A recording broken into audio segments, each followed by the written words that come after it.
So there are 6 types of enterprises. One type of enterprise is nano enterprise. Second type of enterprise is a micro enterprise. Third is the small scale. Fourth is the medium scale. Fifth, large scale, and sixth is the mega corporation. So nano enterprises are those which are the very basic enterprises. Typically these are one person or one owner companies, and whatever happens there is solely based on the individual effort. Then we come to the micro enterprises, which are extension of individual craft and social nativity into the enterprise. When we look at, let's say, a sari boutique shop or an ethnic variety of saris which are being converted into a business opportunity, you can say that it is an individual craft which is blended with local nativity and creates a micro enterprise. So when we talk about Amazon doing, let's say, Great Indian Festival sale, or Flipkart doing that kind of sale, they are also relying on these kinds of micro enterprises which are converting their individual craft and local nativity into enterprises and plugging into the overall e-commerce system. And this is a balanced and sustainable foundation for startup, because you are having the core capability or competence or technology, and you are plugging into a marketing network which is national and which can probably sustain your production. These also are micro enterprises which can become hyperlocal enterprises at the beginning, but they can also become a chain of hyperlocal enterprises. So if you look at sweet and snacks stores, which typically start in one place but spread themselves across the city over a period of time, you can see that micro enterprise is one great avenue of growth. The third type of enterprises are the small scale enterprises. These in the past have been the bulwark of entrepreneurial movement. These enterprises are typically the ancillary enterprises for established big corporations. They are largely dependent on original equipment manufacturers, they are largely dependent on anchor customers, and they have a B2B approach when they start their businesses.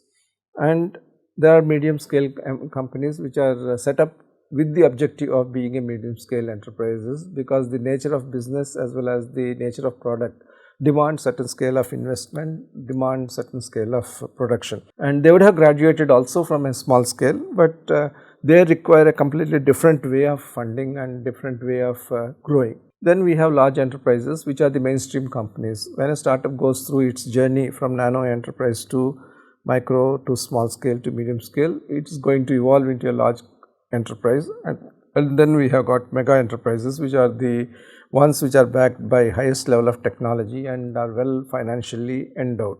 And typically mega enterprises are often industry leaders. So when we look at the startup canvas of nano enterprises, we will find that such nano enterprises are there everywhere. It is usually operated by only one individual.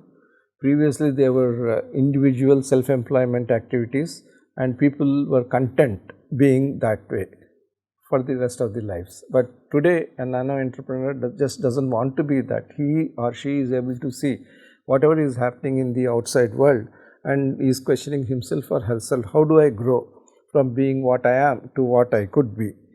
And to take just one example, if yesterday's plumber or electrician is today's urban clap, in a way of speaking. I am not saying that one plumber and one electrician have become urban clap, but if you see the business model of urban clap, it is nothing but providing a variety of services, from home maintenance to home health service to something else. So these are basic capabilities that have been there in individuals, but they have become businesses. So why can't a security guard of today become a security services provider of tomorrow? It is all limited to the thinking, and if the thinking is vast enough, typically a nano enterprise can also grow into a micro enterprise and thereafter into a small scale enterprise. And when we talk about micro enterprises, I said that there are companies which are very concentrated in the initial phase, but then they, because of the acceptance the product or service has, they move into different areas. So when you look at travel agencies, for example, they start in one area and quickly move into other areas or even move across the cities. If you look at restaurant chains, Chennai has got its own chains of famous restaurants, One example is shown in an image here. They typically start from one location, and based on the customer acceptance success, they move into different locations. Same happens to the web designers, graphic houses, app designers. They move from one place to another place. Therefore, institutionalized craftsmanship, that is craftsmanship which is institutionalized in terms of a business undertaking with or without digital support, are typically micro enterprises which we see. And they are typically hyper-local, but they have the ability to be in several localities. They combine both product and service. The key to micro-enterprise success is not merely the product, but the relationship with the customers, and the customer loyalty, the brand equity they are able to generate very quickly. And they also represent probably an ideal balance between the investment needs of a business and the funding capability of founders. They don't require mega investments, but they also require certain level of investment which take the company to a notable stage. And for a diversified startup movement which a country like India needs, micro enterprises seem to be the basic foundation which we all should aim at. Then we have small scale enterprises. As I said, these are typical ancillary component suppliers for leading original equipment manufacturers. Other examples are bus and truck body building units, and companies which are in the dedicated thematic zones like an apparel zone or electronic zone. So you will find that if there is a mobile manufacturing electronic zone, you will find companies which are doing these wiring harnesses, companies which are doing the chargers, companies which are providing certain basic internal components of the mobile system.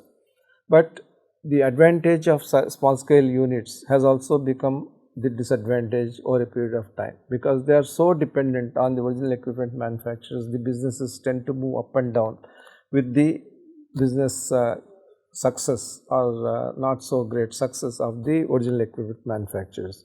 Secondly, because these relationships tended to be exclusive, the bargaining power of the original equipment manufacturer tends to be pretty strong, and the small scale enterprises tend to become larger. And thirdly, which is a point very specific to India, the policy incentives in the previous regime are so skewed towards small scale enterprises by way of definition of the investment limits and the turnover limits, that many small scale units decided to stay on as small scale units rather than graduate into medium scale or mega institutions. So what we require today is that small scale enterprises must be open to looking at life beyond the original equipment manufacturers who may have provided the basic wherewithal to start the unit. That is important.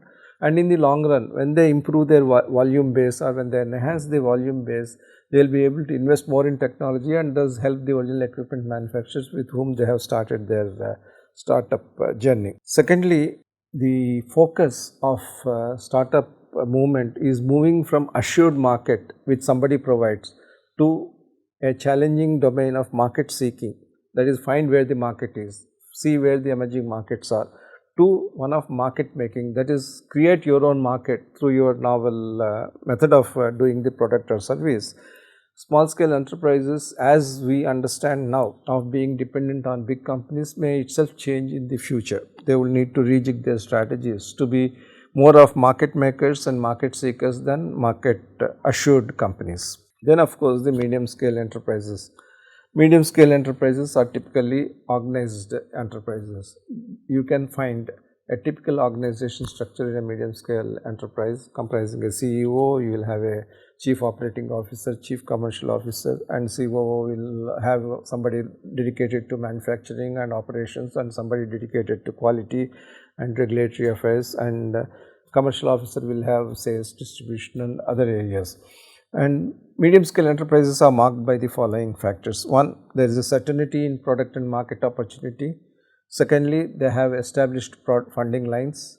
They are backed by modern technologies. Fourth, they have structured organization, trained workforce and capable management. Medium scale enterprises provide sustainable entrepreneurship rather than disruptive entrepreneurship. Disruptive entrepreneurship occurs from micro enterprises and small scale enterprises which are disrupting the technologies which are adopted by the medium scale and large scale companies. In our earlier discussions, we have gone through how disruptive technology starts either at the bottom end of the market or at the top end of the market and gains acceptance either on the base of technology or on the base of price and or on the basis of both the factors, and eventually cover the entire market space.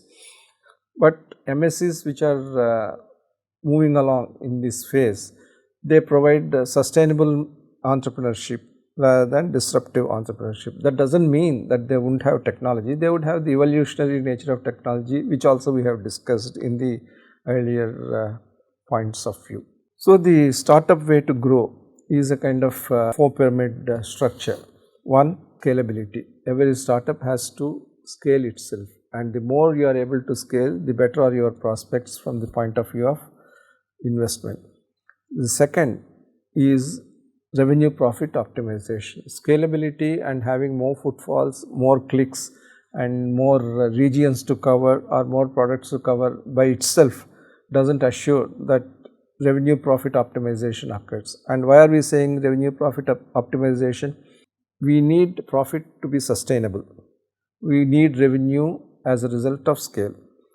Scalability without sustainability is of little use in the long term, and sustainability does not occur unless there is scalability. So, if you are able to be a successful nano entrepreneur and you decide not to scale up, obviously sustainability could be there. But that sustainability is of no use when you want to grow as an aggressive startup. Therefore, scalability is important, sustainability is important, and the bridge between the two is revenue profit optimization. At what points of time would you optimize your revenue and profit equation? Would you like to have high revenues at cost of margins, or would you like to have lower revenues with the advantage of higher margins? So, growth with sustainability is the key parameter that drives, and for different firms this equation, revenue profit optimization, the balance between scalability and sustainability, and how it is seen as a growing company with sustainability, they all differ. And each company, depending upon its scale and size and the industry in which it operates, has to find its own way of startup growth way. Now, when we look at any industry, it is quite possible for an industry to comprise different types of firms. And the difference is that in a traditional industrial structure, it is quite possible for a mega corporation to have such overwhelming market coverage and market dominance that the small company may find it difficult to survive. But the magic and the beauty of the startup scenario is that if you are in an innovative digital space, or if you are in an innovative technological space, it is quite possible for you to exist as a nano enterprise as also as a mega enterprise. So, I have taken a few examples from the healthcare sector.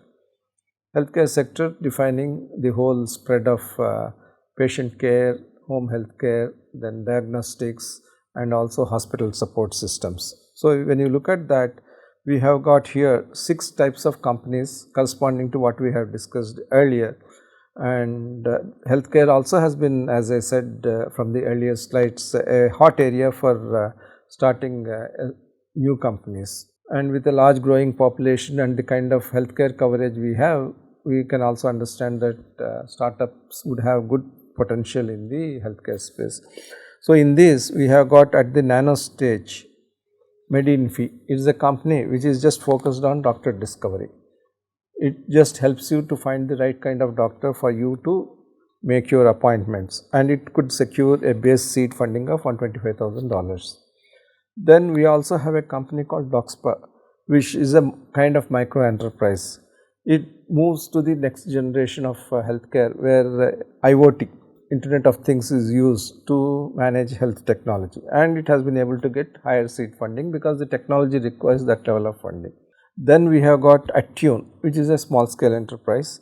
It offers cloud healthcare technological solutions, and it has a total funding of $16 million. Then when we come to the medium scale enterprise, we have a company called Portia, which is by now a very well known company, which offers home healthcare on a national basis, and it has been able to secure a funding of $47 million. Then comes Practo, which is a large enterprise today, doctor-patient platform, which provides complete spectrum of medical services and has been able to secure $170 million as its total funding. And Thyrocare is probably a mega corporation in the healthcare space. It has gone through a very successful public enterprise, and it is a national diagnostic laboratory network, and today it has got a market capitalization of $570 million. So, the interesting point in this slide is that there is potential for tech based companies starting as nano and also operating as mega, and there is also possibility by applying appropriate vision, strategy, execution, triad, you can course through these 6 phases very successfully. And again, as I said, these logos of companies are being presented here for visual connect and for visual appeal, and all logos are the properties of the respective companies and are being used only for the educational purpose and for visual connectivity as we discuss those companies in terms of the startup contributions they have made.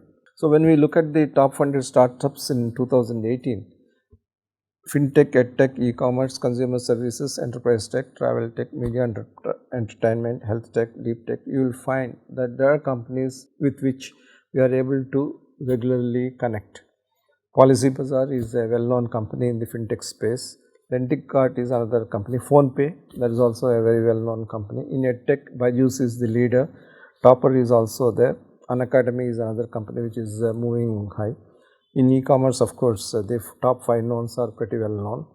In consumer services, Swiggy and Zomato, the food delivery companies are known. Enterprise tech, Freshworks is a company which is moved up high. Travel tech, Oyo is very well known.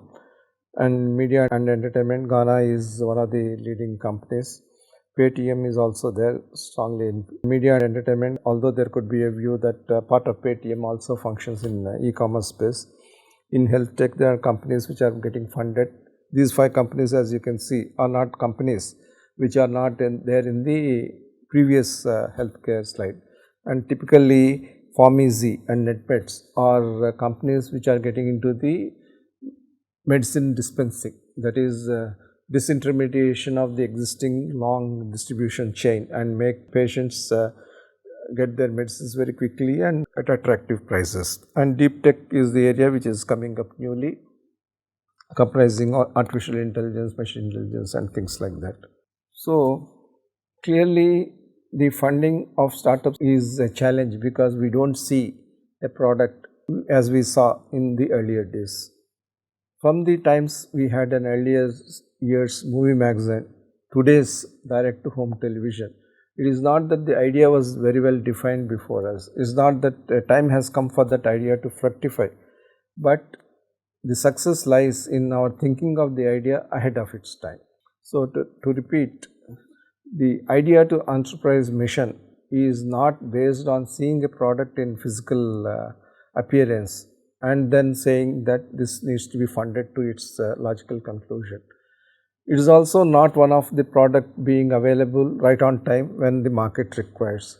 The whole magic and challenge in startup is to conceptualizing and developing a product ahead of its time in a way that the market is able to appreciate the importance for this product. So, there is a lot of what shall we say, advocacy involved in getting a product idea financed.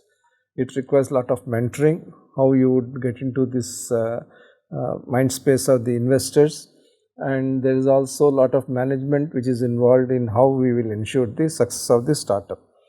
So, for nano, micro and small enterprises in the startup space to grow into bigger corporations, there is a lot of need for financing, but probably there is even greater need for mentoring so that they become correspondingly bigger companies over a period of time. So, while large companies have the necessary track record and competencies to raise resources by the sheer strength, the way the telecom companies have been raising finances, the way the automobile companies have been raising finances, or a whole series of big corporations have been raising finances, you will be amazed at the way thousands of millions of dollars are being raised globally. But when it comes to the startup era or the startup companies, it requires a lot of explicit, dedicated and empathetic support for the startups to get the kind of finance which is required. So, it is a kind of counterintuitive or paradoxical situation. On one hand, you have number of investor means, investor entities which are all too eager to invest in startup ecosystem.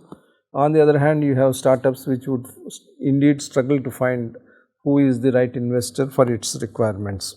So, this idea to enterprise is a kind of very challenging concept in startups, and it can also be made more effective by idea to performance paradigm.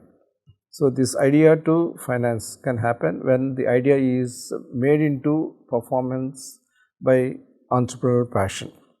So, typically in the Indian situation even today, we can say that the nano and micro as well as small firms can survive based on conservative bank policy funding. So, when we look at the idea to enterprise model, what makes this idea to enterprise model work is the conversion of the passion into performance. The idea is there, it wants to become an enterprise, but for that the entrepreneurial passion has to convert that into performance. And typically the Indian financing system is still modeled after the traditional enterprises, the way the projections are made and the way the revenue parameters are set and the way bank finance would like the money to come back. But for the nano, small scale, micro enterprises to become bigger, we need an entrepreneurial financing system which is quite different from the traditional bank financing systems. So, we need to explore alternative financing models which are relevant for different types of initiatives. So, we see what is possible. This slide provides an interesting graphic of the number of financing options which are available. Some of these financing options we have discussed in the previous slides, but a few other things which we have not discussed emerge here, like bootstrapping. We are talking about incubator support, accelerator support. We are talking about corporations directly supporting the startups. We are also talking about state governments and central government acting directly in support of startups. So, the way we do it is that you got to identify what is the right source of finance for the kind of startup which we have. Second, engage with the right kind of investors. It could be an institution or an individual, and then make a pitch for those kinds of investments. And depending upon whether we are in the early phase or growth phase or late phase, we can have our own ways of seeking the right kind of finances and right kind of investments. And the so called investment actually comprises two parts. I would say one is the financing portion and other is investing portion. The investing portion typically looks at the fundamental innovation of the startup. It also looks at the scale up, whereas the financing portion looks at the operational operating cycle of the company, which talks about the raising of the team in terms of size and scale, then also doing the promotion of the product. And as with all the kinds of marketing and other activities, we start with a promise saying that this startup is going to deliver on these kinds of expectations, then we will execute and hopefully we will deliver. As a result, multiple funding options we have can be utilized in the appropriate manner as we go forward. So, own family financing, we do not require to say much, but the total earnings a person has can be put into three classifications. One is what is required for the family needs, second what is required for the retirement needs, that is the post work career, and the third is this savings for the startups. There are high net worth individuals who have been able to understand this emerging startup space and have clearly earmarked a portion of their earnings for the future startup investments. And it is quite interesting that in today's situation, when we think that employment will move from on the job, big company employment to self-employment and enterprise, we should look at how we can become entrepreneurs.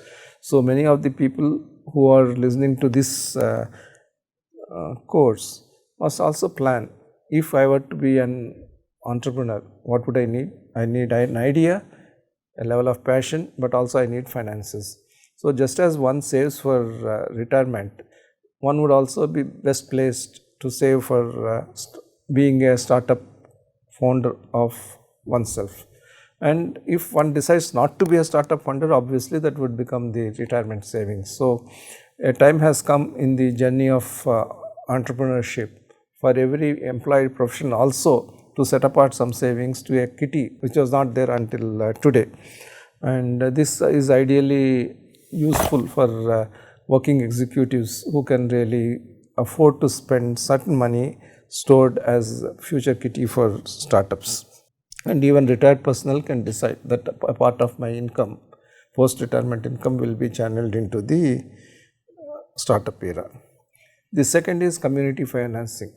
Each community in today's situation has got purchasing power as also investment power. So, when we look at the gated communities of the type which we have shown here, typically they comprise, let us say, about 500 to 1000 apartments or villas, and together they have got cumulative community needs as also cumulative anchor supporting power.